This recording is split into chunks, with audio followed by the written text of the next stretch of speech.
Hello everyone, स्वागत है आप सभी के फिर से इस लेक्चर में।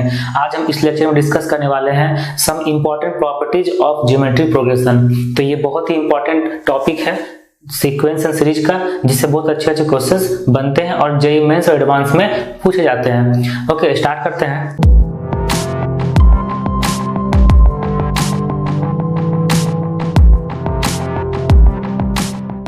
तो फर्स्ट प्रॉपर्टी है, if each term of a GP be multiplied और divided by some non zero quantity the resulting sequence is also a GP. मतलब किसी भी जीपी के टर्म को किसी नॉन जीरो क्वांटिटी से तो मल्टीप्लाई करेंगे या फिर डिवाइड करेंगे तो रिजल्टिंग जो सीक्वेंस होगा वो भी जीपी में होगा। ठीक है, इसके लिए हम एग्जांपल लेते हैं कि अगर कोई जीपी है, मान लीजिए कि ए r square a r cube, ये जीपी का टर्म है। तो इस जीपी का टर्म्स में कोई नॉन जीरो क्वांटिटी के से मल्टीप्लाई करते हैं तो ये हो जाएगा a इंटू के, ये हो जाएगा ए आर इंटू के, ये हो जाएगा ए आर स्क्वायर इंटू के, ये होगा ए आर क्यूब इंटू के, इसी तरीके से। तो ये जो सीक्वेंस बना है ये चेक करते हैं जीपी में है कि नहीं। तो यहाँ पे कॉमन रेशियो देखते हैं, ए आर के बाई ए के, कितना आ जाएगा आर, ए आर स्क्वायर के बाई ए आर के आ जाएगा, आर आ जाएगा, ए आर क्यूब के बाई ए आर स्क्वायर के, यहाँ भी आर आ जाएगा। मतलब ये सीक्वेंस, इस सीक्वेंस का कॉमन रेशियो सेम है तो ये जीपी में है। इसी तरीके से अगर के से डिवाइड करेंगे तो ये सीक्वेंस बन जाएगा। अब इस सीक्वेंस को भी चेक करना है कि ये जीपी में है कि नहीं। तो a r by k by a by k, यहाँ आ जाएगा r, a r square by k by a r by k, ये भी हो जाएगा आर। तो इस सीक्वेंस का भी कॉमन रेशियो सेम है आर, तो ये भी जीपी में है। इस तरीके से किसी भी जीपी के टर्म्स को कोई नॉन जीरो क्वांटिटी के से मल्टीप्लाई या डिवाइड करेंगे तो रिजल्टिंग सीक्वेंस जीपी में होगा। क्लियर हुआ? अब सेकेंड प्रॉपर्टी है, if each term of a GP raise the same power then resulting sequence is also a GP. किसी भी जीपी का टर्म्स को सेम पावर से रेज करते हैं, मतलब किसी भी जीपी का टर्म्स को या तो स्क्वायर कर देंगे या फिर क्यूब कर देंगे या पावर 4 करेंगे, सारे टर्म को ऐसा करेंगे तो जो रिजल्टिंग सीक्वेंस आएगा वो भी जीपी में होगा। ठीक है, तो ये जीपी का टर्म्स है, इस सारे टर्म को हम स्क्वायर करके देखते हैं। तो ये हो गया, सारा टर्म को स्क्वायर कर दिया। स्क्वायर करने से ये तो ए स्क्वायर हो गया, यहाँ पे होएगा ए स्क्वायर आर स्क्वायर, यहाँ पे a square r to the power 4, यहाँ पे a square r to the power 6, इसी तरीके से। तो अब चेक करते हैं कि ये जो सीक्वेंस आया है ये सीक्वेंस जीपी में है कि नहीं। तो a square r square by a square, यहाँ हो जाएगा r square, a square r to the power 4 by a square r square, फिर से आ जाएगा r square, a square r to the power 6 by a square r to the power 4, फिर से आ जाएगा आर स्क्वायर। तो ये जो रिजल्टिंग सीक्वेंस है इसका कॉमन रेशियो सेम है, मतलब आर स्क्वायर है, तो ये भी एक जीपी है। क्लियर हुआ? मतलब each term of a GP raise the same power then the resulting sequence is also a GP. अब नेक्स्ट है selection of terms in a GP. मतलब जीपी में बहुत सारे टर्म्स को कैसे हम लोग सिलेक्ट करेंगे। जैसे एनी 3 टर्म को सिलेक्ट करना है जीपी में, जैसे हम लोग एपी में पढ़े थे कि 3 टर्म 4 टर्म 5 टर्म 6 टर्म को कैसे हम लोग सिलेक्ट करते थे, उसी तरीके से जीपी में भी होता है कि 3 टर्म 4 टर्म 5 टर्म 6 टर्म को कैसे हम लोग सिलेक्ट करेंगे।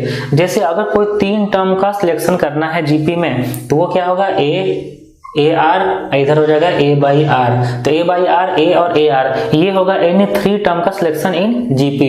अगर एनी 4 टर्म का सिलेक्शन करना है जीपी में तो a r, a by r, a r to the power 3 और a by r to the power 3, ये होगा। ठीक है, मतलब ऐसा हमको टर्म लेना है जिसमें सारे टर्म्स को मल्टीप्लाई करेंगे तो r कैंसिल आउट हो जाना चाहिए। जैसे हम लोग एपी में लेते थे कि सिलेक्शन ऑफ टर्म्स लिए, ऐसा टर्म लेते थे कि सबका सम करने से common difference d cancel out हो जाता था, तो यहाँ पे common ratio r cancel out हो जाएगा। अब देखिए एनी 5 टर्म लेना है तो ये तो आपको ध्यान देना है कि अगर 3 टर्म ले रहे हैं, 3 ऑड है तो यहाँ बीच में a रहेगा, इधर ए आर, इधर ए बाई आर, ऐसे चलता जाएगा। अगर इवन है जैसे 4 है तो स्टार्ट करेंगे a r a by r से, और जितना का गैप है वही गैप इधर हो जाएगा, उतना ही गैप इधर हो जाएगा। जैसे यहाँ पे 5 टर्म्स है ना, 5 ऑड है, ऑड स्टार्ट करेंगे ए से, इधर कितना होगा ए आर, इधर हो जाएगा ए बाई आर, इधर होगा ए आर स्क्वायर और इधर होगा ए बाई आर स्क्वायर। ठीक है, अगर 5 टर्म लेना था तो ये हो गया, तो टर्म क्या होगा a by r square, a by r a r square. इसी तरीके से अगर 6 टर्म्स लेना है, 6 टर्म्स, तो 6 तो इवन है, स्टार्ट करेंगे ए आर और ए बाई आर से, है ना, तो यहाँ लिखेंगे ए आर, यहाँ लिखेंगे ए बाई आर, इधर कितना हो जाएगा a r to the power 3, इधर हो जाएगा a by r to the power 3, इधर हो जाएगा a r to the power 5 और इधर हो जाएगा a by r to the power 5। इस तरीके से 6 टर्म का सिलेक्शन करते हैं जीपी में। तो ये हो गया सिलेक्शन ऑफ टर्म्स। क्लियर हुआ? तो ये जो सिलेक्शन ऑफ टर्म्स है ये कब ज्यादा यूज करना प्रीफर करेंगे, जब क्वेश्चन में ये दिया रहेगा कि कोई भी 3 टर्म या फिर 4 टर्म है जिसका प्रोडक्ट गिवन है। तो प्रोडक्ट गिवन है, इसको प्रोडक्ट करेंगे तो आर कट जाएगा तो ए मिल जाएगा। तो अगर प्रोडक्ट दिया रहेगा तो ये टर्म्स को यूज करने से क्वेश्चन आसानी से सॉल्व हो जाता है। अगर ये टर्म यूज नहीं करेंगे तब भी क्वेश्चन सॉल्व होगा। कि जनरल टर्म अगर लेना है जीपी का, वो क्या होता है ए आर स्क्वायर, ये जो जनरल टर्म है ये भी यूज करने से क्वेश्चन बनेगा, लेकिन ये वाला यूज करने से क्वेश्चन आसानी से सॉल्व हो जाता है, कैलकुलेशन कम होता है। ओके, क्लियर हुआ? नेक्स्ट है property number 4, in a finite GP the product of the terms equidistant from the beginning and the end are always equal. मतलब किसी भी जीपी में बिगिनिंग से जितना नंबर टर्म होगा वो एंड से जितना नंबर टर्म होगा वो दोनों का प्रोडक्ट हमेशा इक्वल होगा। ठीक है, जैसे एपी में था कि the sum of terms from the beginning and the end is always constant. तो इसी तरीके से यहाँ पे प्रोडक्ट होगा कि अगर फर्स्ट टर्म है और लास्ट टर्म है, इसका प्रोडक्ट इक्वल होगा सेकंड टर्म और सेकंड लास्ट टर्म का प्रोडक्ट का, वो इक्वल होगा थर्ड टर्म और थर्ड लास्ट टर्म के प्रोडक्ट का। ओके, तो ये एक जीपी ले लिए जिसमें टर्म्स है a r square, a r cube and last में a r to the power में n-1, सेकेंड लास्ट टर्म है a r to the power में n-2, थर्ड लास्ट टर्म है a r to the power में n-3। ये GP का terms ले लिए। ओके, अब देखते हैं कि फर्स्ट टर्म और लास्ट टर्म का प्रोडक्ट। तो फर्स्ट टर्म कितना है ए, लास्ट टर्म है a r to the power में n-1। ठीक है, ये दोनों का करेंगे प्रोडक्ट, ये होगा a square r to the power में n-1। इसी तरीके से सेकेंड टर्म और सेकेंड लास्ट टर्म का प्रोडक्ट करेंगे। तो सेकंड टर्म है ए आर और सेकंड लास्ट टर्म है a r to the power में n-2। ये दोनों का प्रोडक्ट करेंगे तो a इंटू ए, ये हो जाएगा a square r to the power n-2 into r, तो ये हो जाएगा आर टू दी पावर में n-1। ठीक है, इसी तरीके से थर्ड टर्म और थर्ड लास्ट टर्म का प्रोडक्ट करेंगे तो ये होगा ए आर स्क्वायर और a r to the power में n-3। ये दोनों का प्रोडक्ट करते हैं तो ये होगा a square r to the power में n-1। ठीक है, तो आपको दिख रहा है कि इक्विडिस्टेंट टर्म का from the beginning and the and उसका करेंगे प्रोडक्ट तो ये इक्वल आएगा। और इक्वल कितना आएगा, a square r to the power में n-1, मतलब product of first term and last term का ही इक्वल आएगा। क्लियर हुआ? ये बहुत ही इंपॉर्टेंट प्रॉपर्टी है। नेक्स्ट है property number 5, if a b c are in GP then b square equal to a into c. ठीक है, ये चीज को इसको आसानी से प्रूफ कर सकते हैं कि ए बी सी अगर जीपी में है तो इसका कॉमन रेशियो इक्वल होगा। कॉमन रेशियो कितना होगा, बी बाई ए, ये इक्वल हो जाएगा सी बाई बी का कॉमन रेशियो। तो बी से इधर इंटू करेंगे क्रॉस मल्टीप्लाई, तो b square equal to a into c, ये हो जाएगा प्रूफ। तो बस याद रखना कि अगर 3 टर्म जीपी में है तो मिडिल टर्म का स्क्वायर होगा फर्स्ट टर्म और थर्ड टर्म का प्रोडक्ट का इक्वल। ठीक है, तो ए बी सी जीपी में है तो बी स्क्वायर इक्वल टू ए सी, ये आपको याद रखना है, जिससे बहुत सारे क्वेश्चंस बनते हैं। अब हम लोग ये सारे प्रॉपर्टीज पर कुछ क्वेश्चंस करेंगे जिससे आपको ये कॉन्सेप्ट और अच्छे से क्लियर होगा। क्वेश्चन नंबर 1 है, the sum of first 3 consecutive terms of a GP is 19 and the product is 216, then find the sum of first 20 terms। मतलब S20 मतलब sum of first 20 term, ये फाइंड करना है। तो हम लोग अभी प्रॉपर्टी में पढ़े थे कि कोई भी 3 कंसेक्यूटिव टर्म का सिलेक्शन करना है 3, तो वो क्या सिलेक्शन करते थे, ए आर और ए बाई आर, ये टर्म होता था। यहाँ लिखते हैं कि ए हो जाएगा फर्स्ट टर्म इस जीपी का, आर हो जाएगा कॉमन रेशियो। तो कोई भी 3 टर्म का सिलेक्शन करेंगे तो ये होगा ए बाई आर, ए और ए आर, ये एनी 3 टर्म का सिलेक्शन होता है जीपी में। अब दिया क्या है कि ये तीनों का सम है 19 और ये तीनों का प्रोडक्ट है 216। तो यहाँ लिख सकते हैं a by r plus a r, ये तीनों का सम हो जाएगा 19। इसको इक्वेशन 1 अज्यूम कर लिए। अब तीनों का प्रोडक्ट है 216, तो तीनों का प्रोडक्ट कितना होगा, a by r into a r, ये आ जाएगा 216। तो अब यहाँ से ये जो प्रोडक्ट है ये r और ये r कैंसिल हो जाएगा, तो यहाँ से लिख सकते हैं a क्यूब इक्वल टू 216। तो यहाँ से a का वैल्यू आ जाएगा 6। तो a का वैल्यू 6 आ गया, a का वैल्यू 6 इक्वेशन 1 में रखेंगे तो ये होगा 6/r plus 6r equal to 19। ठीक है, तो इसको सॉल्व करके r का वैल्यू फाइंड कर लेते हैं। जब इसको सॉल्व करेंगे तो यहाँ से ये हो जाएगा 6 plus 6r plus 6r square equal to 19r। Okay, तो यहाँ से लिख सकते हैं अब 6r square, 6r minus 19r, तो ये होगा माइनस 13r और प्लस 6 इक्वल टू 0। ठीक है यहाँ तक। इसके बाद इसको फैक्टराइज करके सॉल्व करेंगे तो ये होगा 6r square minus 9r minus 4r plus 6 equal to 0। Okay, यहाँ से कॉमन लेंगे 3r, तो ये होगा 2r माइनस 3, तो ये होगा 2r माइनस 3 माइनस 2 कॉमन लेंगे तो ये होगा 2r माइनस 3 इक्वल टू 0। ये फैक्टराइज हो जाएगा 2r minus 3 into 3r minus 2 equal to 0। तो यहाँ से r का दो वैल्यू आ जाएगा, एक r का वैल्यू आ जाएगा 3/2, एक r का वैल्यू आ जाएगा 2/3। ठीक है, तो a का वैल्यू आ गया 6, r का वैल्यू 2 वैल्यू आया है। तो अगर हम लोग r का सबसे पहले लेके चलते हैं 3/2, तो इफ r इक्वल टू 3/2 तो इस GP का टर्म्स क्या हो जाएगा, a/r लिखा हुआ है, a है 6, r है 3/2, तो a/r, a और ar ये देखते हैं, तो a/r कितना हो जाएगा, ये 6 बाई नीचे 3/2, ये 6 हो जाएगा, ये 6 इंटू 3/2। ठीक है, ये कितना हो जाएगा 4, ये हो जाएगा 6 और ये हो जाएगा 9, और इसी तरीके से ये GP होगा। तो जब ये GP है तो GP का फर्स्ट टर्म कितना हो जाएगा 4, नेक्स्ट टर्म कितना हो जाएगा 6, नेक्स्ट टर्म कितना हो जाएगा 9। अब इस GP का टर्म्स मिल गया, तो GP का टर्म्स मिल गया तो हम लोग क्या करेंगे, तो GP का फर्स्ट 20 टर्म्स का सम फाइंड करना है। तो फर्स्ट 20 टर्म का सम कितना होगा, तो S20 इक्वल टू हो जाएगा a into r to the power 20 minus 1 by r minus 1। ये होगा फर्स्ट 20 टर्म का सम। a मतलब फर्स्ट टर्म, ये GP जो आ गया इसका फर्स्ट टर्म है 4, तो फर्स्ट टर्म 4 है, r का वैल्यू कितना है 3/2, तो r का वैल्यू 3/2, इसका पावर में 20 माइनस 1 बाई में 3/2 माइनस 1। ठीक है यहाँ तक। इसके बाद नीचे कितना हो जाएगा 3/2 माइनस 1, तो 1/2, ये 2 यहाँ आ जाएगा इंटू में 4 के साथ, ये हो जाएगा 8 इंटू 3/2 का पावर में 20 माइनस 1। यहीं तरह रहने देते हैं, तो ये हो गया S20 का वैल्यू कब, जब r का वैल्यू 3/2 है तब।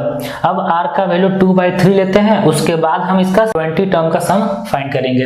तो अब अगर r का वैल्यू 2/3 है, r का वैल्यू 2/3 है, तो इसका जो टर्म था वो क्या था a/r, a और ar। तो a का वैल्यू है 6, r का वैल्यू 2/3 ले लिए, तो a/r कितना हो जाएगा, ये हो जाएगा 9, a का वैल्यू आ जाएगा 6 और ये हो जाएगा 4। तो इस तरीके से इस GP का टर्म्स मिला, जहां पे फर्स्ट टर्म है 9, कॉमन रेशियो है 2/3। अब फर्स्ट 20 टर्म का सम फाइंड करते हैं, तो फर्स्ट 20 टर्म का सम S20 इक्वल टू कितना होता है, a r to the power में 20 माइनस 1 बाई में r माइनस 1। ठीक है, a मतलब फर्स्ट टर्म, ये है 9, r का वैल्यू है 2/3, तो यहाँ लिखेंगे 2/3 के पावर में 20 माइनस 1 डिवाइड में 2/3 माइनस 1। ठीक है, तो अब यहाँ जो नीचे में 2/3 माइनस 1 है, इसको सॉल्व करें तो ये होगा माइनस 1/3, और ये जो 3 है ये ऊपर चल जाएगा, तो ये हो जाएगा माइनस 27 2/3 का पावर में 20 माइनस 1। ठीक है, ये हो गया, तो ये हो गया आंसर। तो जब r का 2 वैल्यू होगा तो S20 भी 2 वैल्यू आया। क्लियर हुआ अच्छे से। तो यहाँ पे क्या करना था कि कोई भी 3 कंसेक्यूटिव टर्म्स था जिसका सिलेक्शन कर लिया हम लोग a/r, a और ar से, और फिर उसका सम दिया हुआ था, उसका प्रोडक्ट दिया हुआ था, तो उसे a और r का वैल्यू फाइंड कर लिए और दोनों केस लेके S20 फाइंड कर लिया। क्लियर हुआ अच्छे से ये क्वेश्चन। अब नेक्स्ट क्वेश्चन है question number 2। If an means nth term of a GP and a1 plus a2 plus a3 equal to 13 and a1 square plus a2 square plus a3 square equal to 91, then find a50, मतलब 50th term find करना है। तो a1 plus a2 plus a3 13 है, a1 मतलब first term, a2 मतलब second term, a3 मतलब third term, ये GP में है। तो यहाँ अज्यूम कर लिए कि GP का कॉमन रेशियो r है। ठीक है, तो अब तीनों टर्म का सम 13 दिया हुआ है, तो a1 मतलब a, okay, second term a2 है, तो यहाँ कितना लिखेंगे ar, थर्ड टर्म A3 है तो यहाँ लिखेंगे AR², ये तीनों का सम आ गया 13। ठीक है, ये तीनों का सम 13 आ गया। तो इसके बाद यहाँ से क्या करेंगे 1 + R+R², इसका वैल्यू लिख देंगे 13/A। ठीक है, ये इक्वेशन 1 हो गया। इसके बाद ये तीनों टर्म का स्क्वायर का सम दिया हुआ है 91, तो A1² मतलब यहाँ लिखते हैं A², सेकंड है A2² मतलब A²R², थर्ड है A3² मतलब A²R⁴, दिस इक्वल टू 91। ठीक है यहाँ तक। इसके बाद क्या करेंगे A² अगर कॉमन लेंगे तो ये हो जाएगा 1 + R² + R⁴ इक्वल टू आ जाएगा 91। ओके, अब ये जो R² + R⁴ + R² + 1 है, इसको फैक्टराइज होता है तो इसका दो फैक्टर आता है, A² × R² + R+1 और × R² - R+1, ये इसका फैक्टराइज होता है। दिस इक्वल टू हो गया 91। इसके बाद क्या करेंगे, ये जो R² + R+1 है इसके प्लेस पर रख देंगे इक्वेशन 1 से 13/A। तो 13/A रखेंगे यहाँ पे, तो ये हो जाएगा A² × 13/A × R² - R+1, this equal to 91। ठीक है, तो एक A कटेगा, एक A कटेगा, तो ये कितना आ जाएगा, ये होगा 13A × R² - R+1 equal to होगा 91। ये हो जाएगा इक्वेशन सेकेंड। ठीक है यहाँ था। तो यहाँ पे डिवाइड करते हैं इक्वेशन 2 को इक्वेशन 1 से, तो 13 से ये 91 कट जाएगा 7 टाइम्स में, ये ऊपर चला जाएगा, तो ये होगा 13A × R² - R+1/R² + R+1, और यहाँ पे इक्वल टू आ जाएगा 7A, तो ये अब A कट जाएगा, A कटेगा। अब इसको सॉल्व करते हैं, 13 को मल्टीप्लाई करेंगे तो ये होगा 13R² - 13R + 13 इक्वल टू यहाँ होगा 7R² + 7R + 7। अब 13R² - 7R², ये होगा 6R² - 13R - 7R, ये हो जाएगा -20R। 13 - 7 मतलब 6 इक्वल टू 0। यहाँ हम 2 से कॉमन लेते हैं, 2 कॉमन लेकर डिवाइड करेंगे तो ये हो जाएगा 3R² - 10R + 3 इक्वल टू 0। अब इसको फैक्टराइज करते हैं तो ये होगा 3R² - 9R - R + 3 equal to 0। ये दोनों से 3R कॉमन लेते हैं तो ये होगा 3R कॉमन लेंगे तो R - 3, यहाँ माइनस कॉमन लेंगे तो R - 3 इक्वल टू 0। ये फैक्टराइज होकर दो फैक्टर बनेगा, R - 3 और 3R - 1 इक्वल टू 0। तो जब ये दो फैक्टर बना तो R का दो वैल्यू यहाँ से आ जाएगा, तो R का दो वैल्यू क्या क्या आएगा, एक होगा R इक्वल टू 3 और एक होगा R इक्वल टू 1/3। तो R का दो वैल्यू मिला। तो फर्स्ट केस लेके चलते हैं कि जब R का वैल्यू 3 होगा, जब R का वैल्यू 3 होगा और तो इक्वेशन 1 में रख देते हैं, इक्वेशन 1 में रखेंगे तो A मिल जाएगा। ओके, तो इक्वेशन 1 में रखते हैं, तो फ्रॉम इक्वेशन 1 + R मतलब 3, R² मतलब 9 इक्वल टू 13/A है। ठीक है, तो इसको सॉल्व करेंगे तो 9 और 3 12 + 1 13 कटेगा तो A का वैल्यू आ जाएगा 1। A का वैल्यू जैसे ही 1 आया तो A मिल गया फर्स्ट टर्म, R हो गया 3। हम लोग फाइंड कर सकते हैं A50 मतलब 50th टर्म। ओके, तो A50 टर्म कितना होगा, A⁴ 49। A मतलब 1, R का वैल्यू है 3 तो 3 49, इसका आंसर हो जाएगा 3 49। तो जब R का वैल्यू 3 है तब 50th टर्म कितना हो गया, 3 49। अब हम लोग देखते हैं कि जब R का वैल्यू 1/3 होगा तब 50th टर्म कितना होगा। तो अब यहाँ पे केस लेते हैं कि इफ R इक्वल टू 1/3, तो R का वैल्यू 1/3 है तो हम लोग इक्वेशन 1 में रख के A का वैल्यू फाइंड करेंगे। तो इक्वेशन 1 है 1 + R + R², तो 1 + 1/3 + 1/9 इक्वल टू 13/A, ये हो जाएगा 13/9 इक्वल टू 13/A। यहाँ से आ गया A equal to 9, A equal to 9 आ गया, मतलब फर्स्ट टर्म 9 हो गया, कॉमन रेशियो 1/3, तो हम लोग फाइंड कर सकते हैं 50th टर्म। तो A50 इक्वल टू हो जाएगा AR⁴ में 49। A मतलब है 9 और R का वैल्यू है 1/3 में 49। 9 मतलब 3 के पावर में 2 कट जाएगा तो यहाँ आ जाएगा 1/3 में 47। ये हो जाएगा 50th टर्म। इस तरीके से दो R का वैल्यू मिला तो 2 GP बनेगा और दोनों का अलग अलग 50th टर्म आएगा। क्लियर, अच्छा से ये क्वेश्चन। अब नेक्स्ट है क्वेश्चन नंबर 3। इसमें दिया हुआ है 3 numbers are in GP which sum is 70 if the extremes be each multiplied by 4 and the mean by 5 they will be in AP then find the numbers. मतलब किसी भी GP में 3 number दिया गया, उसका सम दिया 70, वो तीनों में जो किनारे किनारे वाला नंबर से मतलब एक्सट्रीम्स वाला उसको 4 से मल्टीप्लाई किया गया है और जो बीच वाला नंबर है उसको 5 से मल्टीप्लाई किया गया है। तो ऐसा करने से जो सीक्वेंस आया है वो एपी में होगा। तो वो तीनों नंबर फाइंड करना है। तो ये 3 नंबर जीपी में है, तो उस 3 नंबर को अज्यूम कर सकते हैं कि ए होगा, ए आर होगा और ए आर स्क्वायर होगा। ये 3 नंबर जीपी में ले लिए। तो दिया हुआ है कि ये तीनों नंबर का सम 70 है, तो यहाँ से लिख सकते हैं a plus a r square equal to 70। यहाँ से ए कॉमन लेते हैं तो ये होगा 1 plus r square equal to 70। इसको इक्वेशन 1 एज्यूम कर लिए। अब सेकेंड कंडीशन दिया हुआ है कि एक्सट्रीम्स को मतलब साइड में ए और ए आर स्क्वायर को 4 से मल्टीप्लाई किया गया है और ए आर को 5 से मल्टीप्लाई किया गया है। ऐसा करने से वो एपी में आ जाता है। तो इसको मल्टीप्लाई करते हैं तो ये होगा 4a, मिडिल वाला को 5 से मल्टीप्लाई किया गया तो ये होगा 5ar, इसको 4 से मल्टीप्लाई किया गया तो 4ar स्क्वायर। ठीक है, ये आ गया कि एक्सट्रीम को 4 से मल्टीप्लाई करना है और मीन मतलब जो बीच में उसको 5 से मल्टीप्लाई करना है। ऐसा करने से ये आ जाएगा एपी में। तो ये 3 टर्म एपी में है। तो अगर ए बी सी एपी में होता था तो क्या लिखते थे हम लोग, 2b equal to a plus c. मतलब मिडिल टर्म को 2 से मल्टीप्लाई करेंगे तो वो इक्वल होगा फर्स्ट और थर्ड का। तो यहाँ पे लिख सकते हैं 2 into 5ar equal to 4a plus 4ar square. ये तीनों एपी में था, ऐसा लिख दिया। अब इधर से a कॉमन लेंगे, a कट जाएगा तो यहाँ कितना आ जाएगा 10r, यहाँ आ जाएगा 4 प्लस 4r स्क्वायर। एक 2 भी कैंसिल आउट हो जाएगा। जब 2 कैंसिल आउट होगा तो ये होगा 2r स्क्वायर, ये वाला।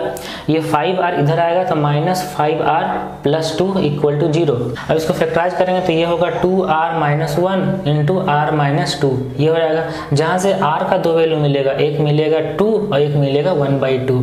ठीक है, तो जब r का वैल्यू, हम फर्स्ट केस लेते हैं कि जब r का वैल्यू 2 होगा तो r का वैल्यू 2 इक्वेशन फर्स्ट में रखते हैं तो a मिल जाएगा। तो r का वैल्यू 2 इक्वेशन फर्स्ट में रखेंगे तो ये होगा a into 1 plus 2 plus 4 equal to 70। तो 4 प्लस 2 प्लस 1 इज 7, 70 है तो a का वैल्यू आ जाएगा 10। तो a का वैल्यू 10 आ गया, यहाँ पे r का वैल्यू 2 आ गया। तो नंबर्स क्या है, नंबर्स है a, ar और ar स्क्वायर। तो लिख देते हैं यहाँ पे numbers are a, ar square. a मतलब 10, ar मतलब 10 इंटू 2, ये हो जाएगा 20। ar स्क्वायर तो a है 10, r स्क्वायर होगा 4 तो ये हो जाएगा 40। तो नंबर्स कितना आ गया 10, 20, 40। ये तो था जब r का वैल्यू 2 रखेंगे तब।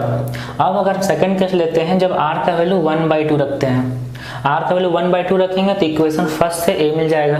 तो इक्वेशन फर्स्ट में है a into 1 plus 1/2 plus 1/4 equal to 70।